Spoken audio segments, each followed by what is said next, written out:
जो बीच में वार्ता होनी चाहिए जी वो माध्य स्थल नहीं बन पा रहा है सरकार और किसानों के बीच में।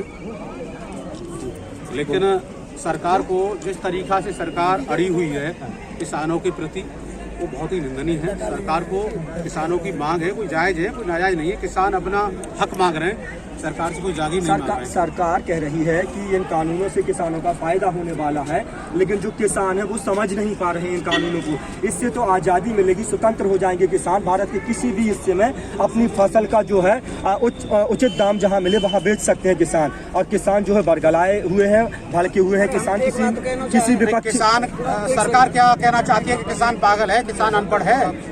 जी, सरकार यही तो सिद्ध करना चाहती है। लेकिन सरकार की बहुत बड़ी भूल है। किसान का हर बच्चा पढ़ा हुआ है, MBBS है, सब लोग पढ़े हुए हैं, कोई MTech है, कोई कुछ भी है। ऐसा नहीं है। उन तीनों कानूनों में क्या है क्या नहीं है ये किसान अच्छी तरह भलीभांति जानता है। सरकार अडानी अंबानी को लाभ पहुंचाना चाहती है इन तीनों कानूनों के माध्यम से। जो आज आप लोग जो पत्रकार बंधु हो, आपसे कहना चाह रहा हूँ, आज जो आप 25 रुपए किलो का आटा खा रहे हो ना, अगर ये तीनों कानून लागू हो जाते हैं तो 150 रुपए किलो आपको आटा मिलेगा। सरकार वो काम करना चाहती है, सरकार किसान को गिरवी रखना चाहती है। और सरकार कह रही है कि ये जो आंदोलन में शामिल लोग हैं ये जो है नकली किसान है। इस वक्त जो असली किसान है वो खेतों पर हैं, तो क्योंकि फसलों का जो है ढूंढ के लाए ना असली किसानों को। अगर ये नकली किसान है तो हम तो नहीं मानते कि वो असली किसान जो है वो राजनीति कर रहे हैं, सरकार कह रही है। नहीं, सरकार कह रही है कि ये नकली किसान है, असली किसान कहाँ है तो उन्हें ढूंढ के तो लाए। हमारे साथ आ जाए मंत्री, एक रात पानी लगाएं, बम्बा में जब कुलावा लगाएंगे तो नानी याद आ जाएगी मंत्रियों को। और सरकार एसी में बैठ के गाल बजा रहे हैं ना मंत्री, तो आए ना हमारे साथ। कितने आदमी ऐसे होते हैं जो धनिये के पेड़ है और गाजर के पेड़ पहचान सके। सरकार में उनको ये पूछो, एक बीघा में अगर सरसों बोई जाती है तो एक बीघा में कितना बीज पड़ता है? एक भी मंत्री बताए, कृषि मंत्री बता दे। ये दावा है भारतीय किसान यूनियन सुनील का कि अगर कृषि मंत्री ये बता दे कि एक बीघा में कितनी सरसों पड़ती है। और सरकार किसानों के जो है जीन्स पैंट पर भी सवाल उठा रही है, पिज्जा खाने पर भी सवाल उठा रही है। सरकार कह रही है कि ये डिजिटल किसान है जो पिज्जा खा रहे हैं। चीजें पैदा की हैं, क्या किसानों का अधिकार नहीं है कपड़े पहनने का? क्या ये नेता बनेंगे किसान के जवान बाटी के अमर रहे, बाटी के अमर रहे,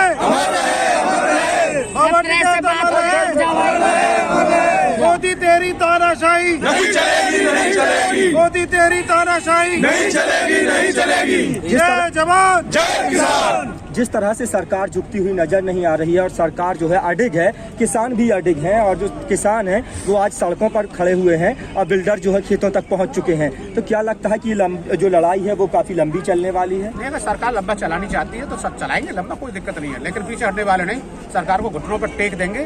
किसान कोई कंडीशन में टिकने वाला नहीं है।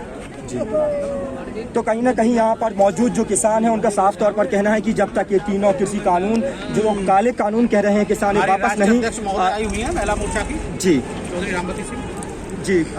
क्या लगता है मैम, आप महिला हैं, राष्ट्रीय अध्यक्ष हैं महिला मोर्चा की, और जिस तरह से जो है ये सरकार है लगातार अच्छे दिनों का वायदा कर रही थी, लेकिन आज जो है किसान सड़कों पर खड़े हैं और जो बिल्डर हैं वो खेतों तक पहुंच चुके हैं, तो क्या लगता है कि ये जो लड़ाई है वो किस तरह से लड़ी जा रही है? पहले तो मैं बताऊं, मैं भारतीय किसान यूनियन सुनील के से हूँ। अच्छा, राष्ट्रीय अध्यक्ष महिला थी चौधरी रामवती सिंह। जी जी।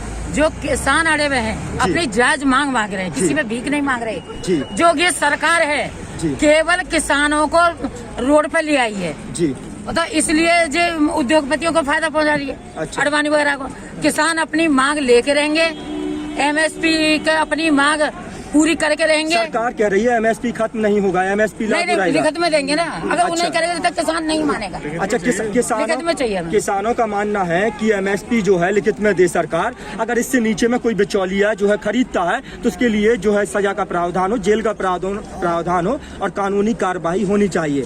यही किसान चाह रहे हैं। बिल्कुल। और किसान चाह रहे हैं कि जो तीनों कानून हैं ये वापस होने चाहिए। संशोधन से तीनों कानून आज काला कानून है, ये केवल देश को बेच बेच के खा रहे हैं जी और देश को गुमराह कर रहे हैं। मैं ये कहना चाहूंगी कि सन 1947 में 9 अक्टूबर को 9 अगस्त को कि जो 47 में जो देश भगाओ कहते हैं, अंग्रेज भगाओ भारत बचाओ, वो ये BJP भगाओ और देश को बचाओ और किसान को बचाओ जी। तो कहीं ना कहीं लग रहा है कि इस सरकार में जो सारे लोग हैं वो आज सुरक्षित हो गए हैं, क्योंकि किसान जो 70% आबादी है किसानों की, और कृषि प्रधान देश कहा जाता है भारत को, आज 70% 80% आबादी सब सड़कों पर आकर खड़ी हो गई है और ये किसान आंदोलन जन आंदोलन देख सकते हैं कि